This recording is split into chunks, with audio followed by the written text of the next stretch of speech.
কোথায়? আমি আমি ইন পার্সন কোচ। আমি 126 নম্বর 126 নম্বর অর্ণব প্রামাণিক। কি আছে মামলাতে? ম্যাডাম, আমার জায়গার উপর আমার জমির উপর জোরপূর্বক স্কুল কমিটির লোকেরা স্কুল করেছে। হ্যাঁ, প্রাইমারি স্কুল করেছে জোরপূর্বক, বেআইনি ভাবে করেছে। প্রাইমারি স্কুল তৈরি হয়েছে? হ্যাঁ, স্কুল স্কুল কমিটির যারা সদস্য আছেন, যারা ওনারা জোরপূর্বক পলিটিক্যাল সোর্সে এই কাজ করেছেন আর কি।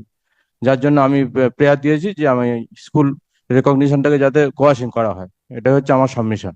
স্কুলের রেকগনিশন কোয়াশ করা হবে? স্কুল বাড়িটাকে সরাতে বলবেন না? স্কুল বাড়ি সরানোর জন্য আমি প্রেয়ার দিয়েছিলাম, কিন্তু সেখানে কোনো হয়নি, তার জন্য আমি রেকগনিশন বাতিলের প্রেয়ার করেছি। কোথায় আপনি প্রেয়ার দিয়েছিলেন? আমি অথরিটিকে জানিয়েছি কোন চিঠি। অথরিটিকে জানিয়েছেন? পঞ্চায়েত অ্যান্ড রুরাল ডেভেলপমেন্ট যিনি সেক্রেটারি, উনি এই স্কুলের অথরিটি আর কি, উনি এটা কি রেকগনিশন অথরিটি। পঞ্চায়েতের স্কুল? হ্যাঁ, এটা পঞ্চায়েত, এটা যে S S K M S K primary SSK? School. হ্যাঁ।